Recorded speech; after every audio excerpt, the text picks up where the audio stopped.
Hello everyone! I thought we would upcycle some thrifted planters for spring today. We're going to go ahead and get started with project number 1. We're going to start off with this beautiful planter that I thrifted for $1.55. I love the shape and I love the design on this, but we're going to make it our own style. So I thought we would get a mold and use on here. And I picked this gorgeous lady. I thought she would just add to that beautiful design that's on this. So before we get started doing any painting, I want to go ahead and get her glued on. I'm using TITEBOND quick and thick glue. I'm just spreading that on the back of it and adding it to the planter. I'm just going to let it dry overnight. Before I let it dry overnight though, I do go ahead and add my first coat of paint on here. This is going to be my undercoat, so I grabbed this cast iron in Fusion because it has a sealer in it, and for what I'm going to be doing, I don't want this paint to be able to be disturbed, so I give it a good coat of this and then let that dry. I'm using Debbie's Design Diary DIY paint in White Swan over this color, and the reason I'm using this paint is so that I can wipe it back some. Now this paint, or you could definitely use regular chalk paint. It will wipe back, just not as easily as the DIY paint does. So I go ahead and give one coat just brushing on, and then I do a second coat stippling on the white paint.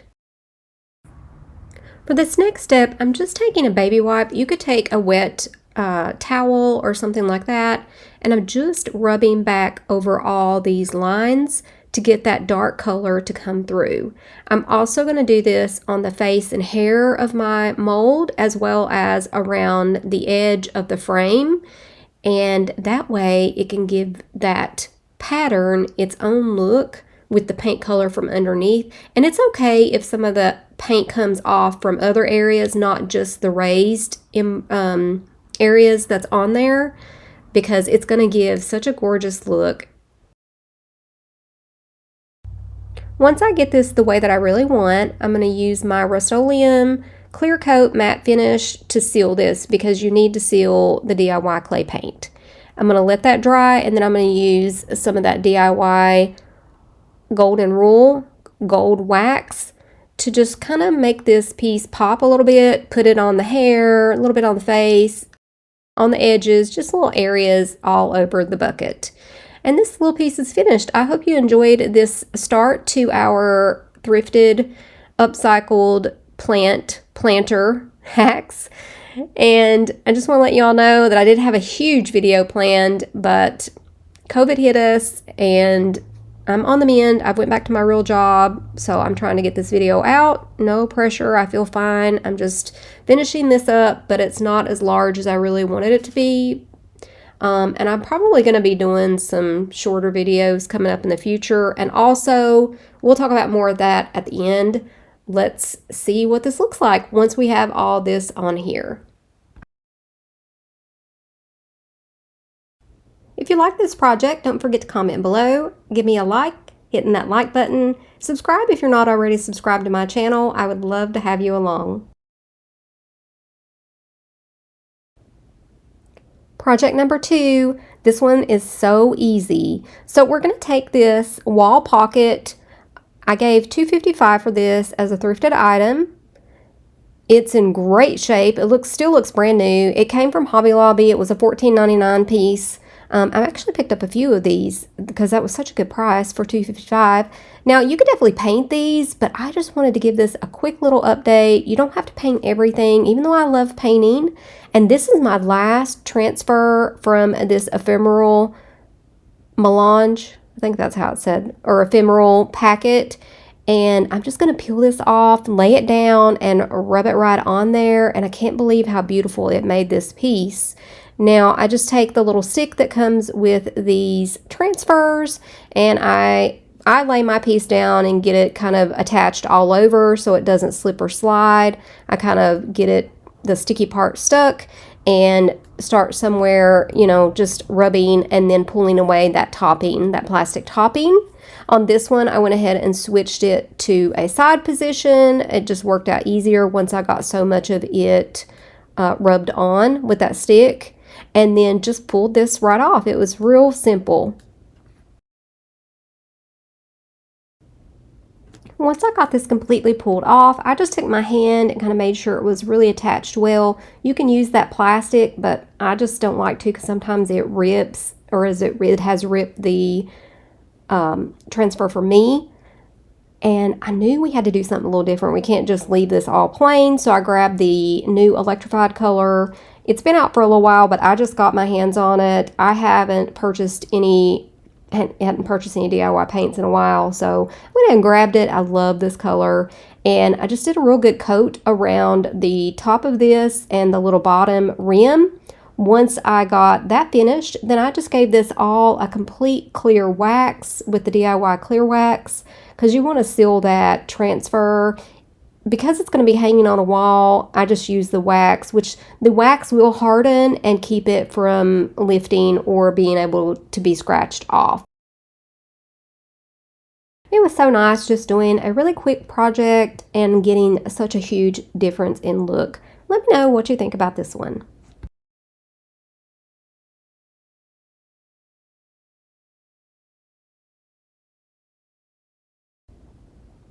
Project number 3. Not only was this one easy as well, it was fun. It was just screaming for me to do this technique. So I'm showing you here, isn't this gorgeous? I mean, it's beautiful as it is, but as soon as I saw this color, and of course it was $1.55, I knew what we had to do with this. So tell me in the comments below if you saw the same thing I did when you see what I do to this. That was a tongue twister. So I knew that we kind of had to give this a patinaed look, just from the look that it has to begin with. So I grabbed Sea Glass and Old 57 from DIY, and the reason I use this again is because it's so easy to wipe back, and we're going to do similar techniques in this and something else closer to the end, but you'll see that coming up. So I'm just doing a dabbing technique using both colors just here and there all over, no rhyme or reason. And I want to go ahead and do 2 coats of that. That way because this color shows through so well. And we want that, we want the color to come back through, but we want a good coat of this on first.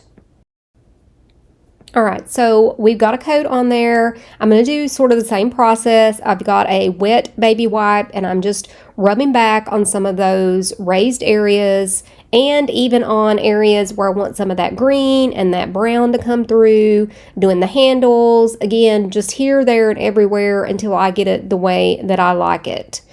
Once we do that, we have some bleed through, and I need you guys to tell me what you think about this as well, because I love it. I should have known, because of the color of the original paint on here, that it was going to do this, because I have found that every time I seal something, pretty much it'll bring back certain colors through. All right, so now here I'm putting my clear matte coat on. We're going to let this sit, dry, and then here is the results. Of course, it has that orangey tones coming back through. It has the rust coming back through, or the color, and I just think it made it look so cool. It gave it a kind of a mustardy green look coming through, so it added to kind of what I was doing to it.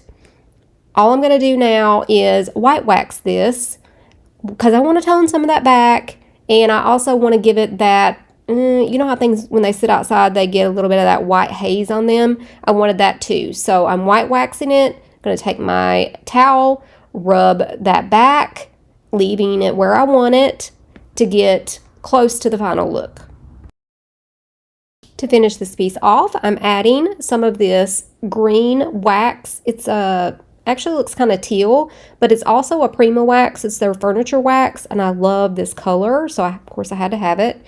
And once I get all the green where I want on it with this wax, then we're going to take some Autumn Gold by Rub and Buff and kind of hit the highlights.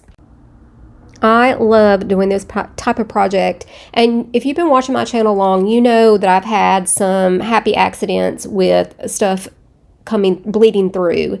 And to me, I've never had one that made it look worse. Let me know what you think about this one. And don't forget, did you think the same thing I did when you saw this of what to do with it with the patina colors?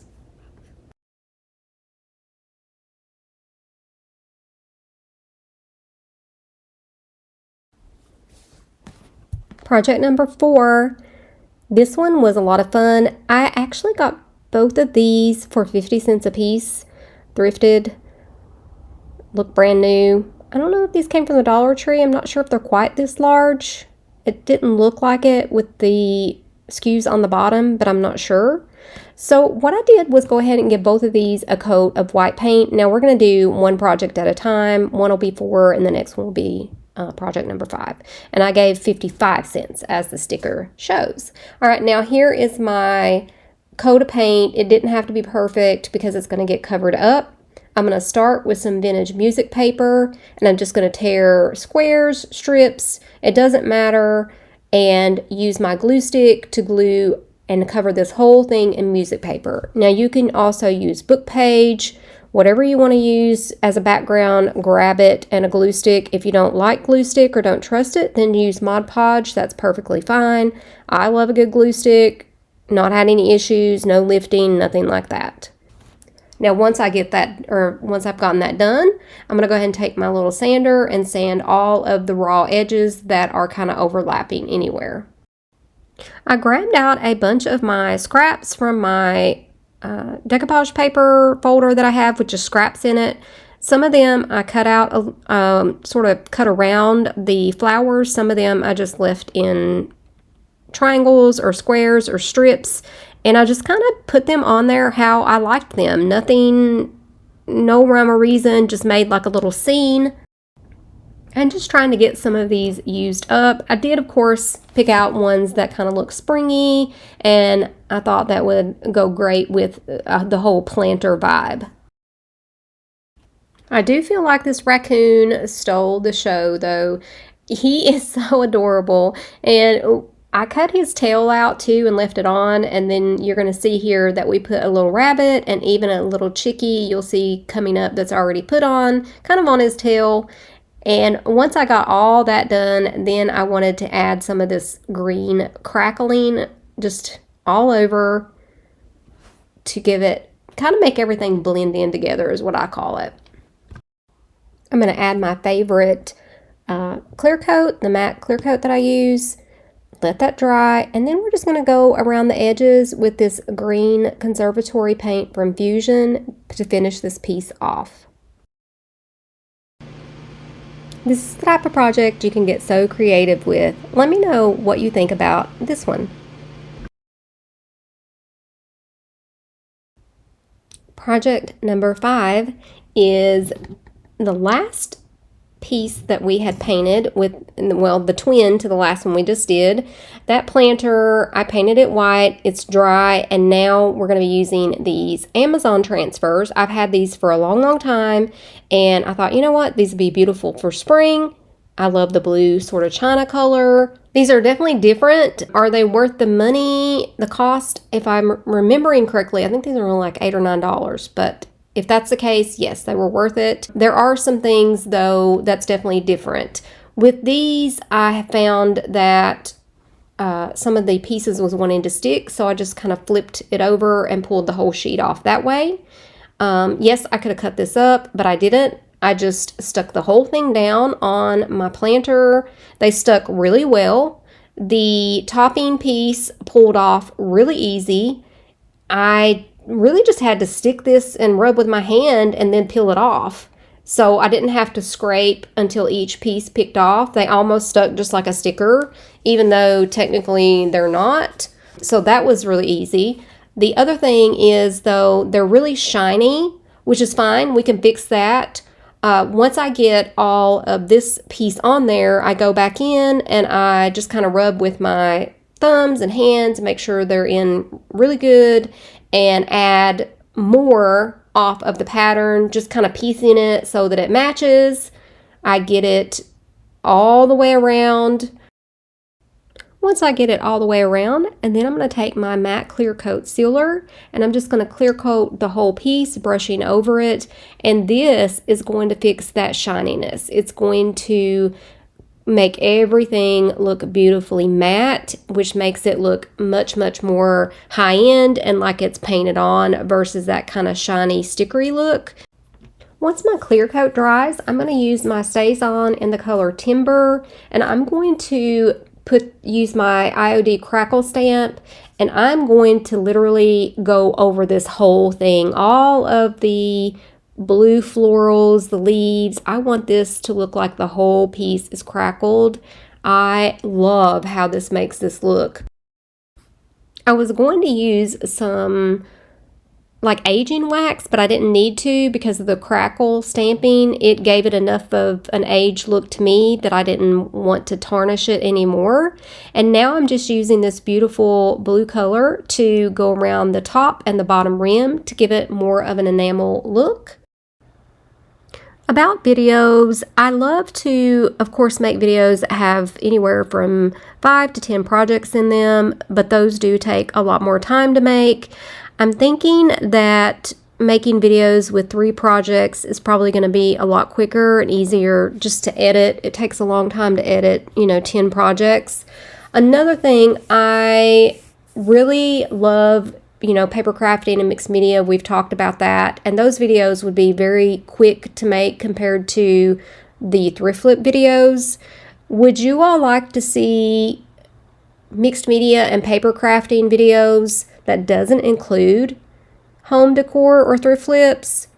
Because those I could get out much quicker. Not saying I would stop thrift flips, but if you would like to see more videos that included mixed media and paper crafts, just to have more videos, that would be easy compared to more videos of thrift flips. And if you stayed until the end, leave me a P for paper to let me know what you think. I'll see you in the next video.